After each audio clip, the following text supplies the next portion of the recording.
I'm going to talk a little bit about my kind of way of working with CFS, Long COVID. It's all about learning, right? So this is a learned response from our nervous system, from our brain. So the big question, of course, becomes how do we go about unlearning this hyper cautious alarm Mm, response, right? How do we create the conditions for our brain to update? Well, thanks, of course, to the brain's inherent malleability, its neuroplasticity, we're fortunate to know now what we didn't know, a couple decades ago that, there is every reason to understand that we can rewire our brain, as strange as that may sound. And in order to do this, we need to have experiences, right? So corrective experiences, right? So we want to help the brain to update its bleak assumptions. And drawing on the current state of research into persistent symptoms and a new generation of therapies, neuroplastic recovery therapies, I'm going to suggest that there are maybe 8 main types of corrective experience, which I'm calling the pillars of recovery. And actually, I'm going to try and quickly share my screen just to give you some kind of reference for the pillars of recovery I'm talking about. Okay. So the first pillar may be more important for some than others.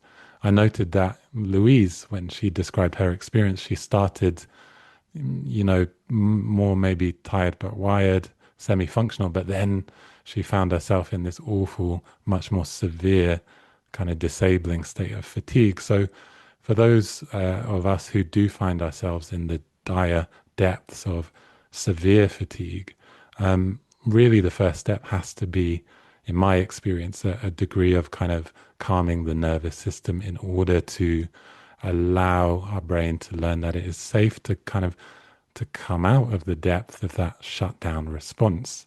And perversely, it might even be a sign of progress that we might return to that more tired but wired state. So really, what this looks like is going to be different for everyone because we all have different nervous systems, but essentially anything that helps us feel safe and connected can be highly regulating. For some people, it might be forms of breath work or meditation. For other people, it might be stroking their pet. So whatever helps us feel safe.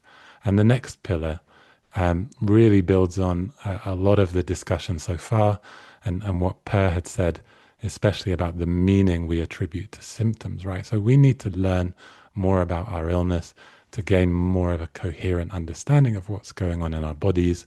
And in particular, we need to move away from these bleak and really misinformed narratives about what's going on, even if they're well intentioned. They may be from healthcare professionals, they may be on social media, they may be in society at large, and we need to replace them. So we need to shift from a perspective of my body is broken and nobody can help me to my brain and body are dysregulated, but there are things that I can do to reverse this, right? And again, because the brain, what we now know from neuroscience, because the brain is a predictive machine, even this knowledge is going to help the brain update its outlook in terms of its ability to keep the body in balance. And the next pillar then is to use this knowledge of neuroplastic symptoms to start responding to the symptoms themselves in a new and more flexible way.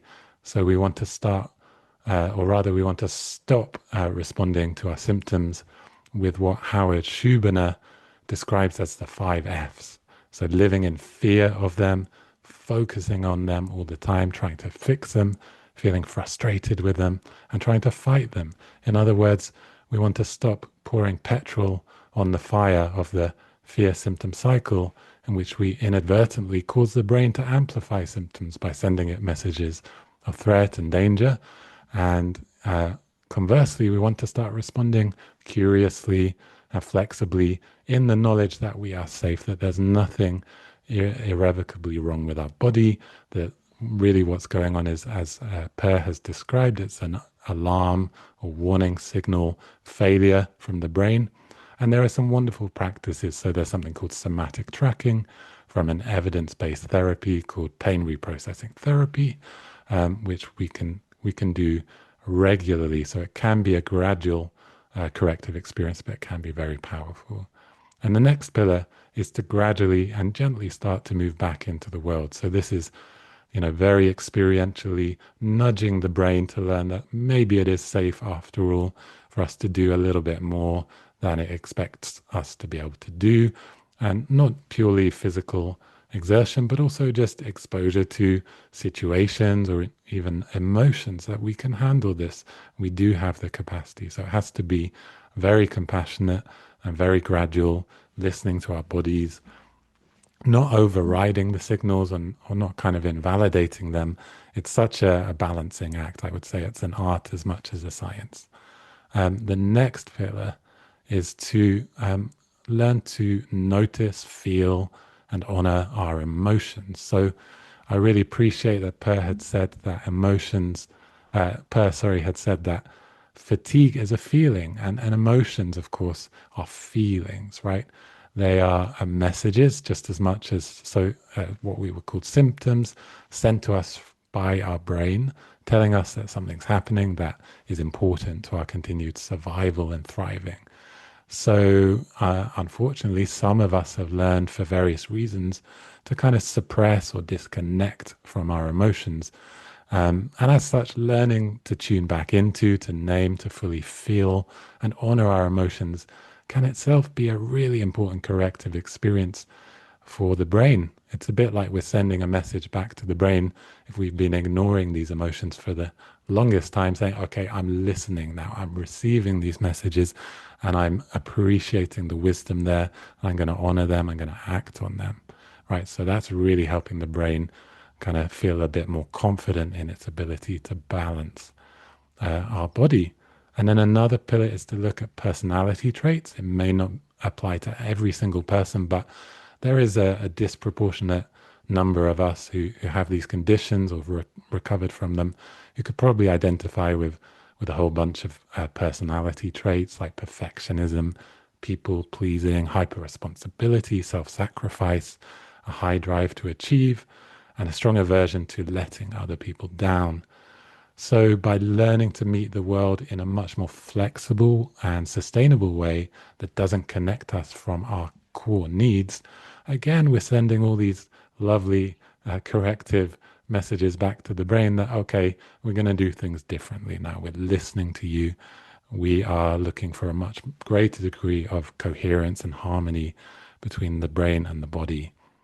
Another pillar for some people is maybe to look at doing some trauma-focused therapy. And so for many people, not everyone for sure, but many people have experienced things in their life that were overwhelming and that they may not have had the chance to fully process and to integrate.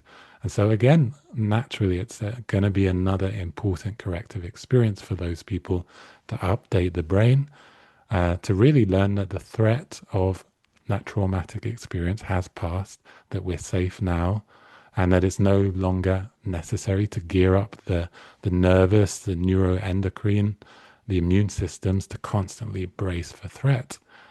And then finally, many people, the research says, many people with fatigue-related conditions are disproportionately impacted by, or rather are neurodivergent, living with neurodivergent profiles like ADHD and being autistic. And obviously Katie just described her own experiences, very apt as well. Thank you for sharing. And it does start to make sense if we think, and Katie actually described this very profoundly, I felt like it's very common with neurodivergence to have differences, right? And how people process not only the world outside them through the five senses, but the world inside of them through interoception, the inner sense. So in addition to that, there's also the stresses of being neurodivergent in a neuronormative world. So with that being said, anything we can do to help regulate our unique nervous systems by tapping into our own particular sensory profiles, and accessing, all sorts of support to navigate the more systemic barriers to our functioning and thriving is also going to be highly corrective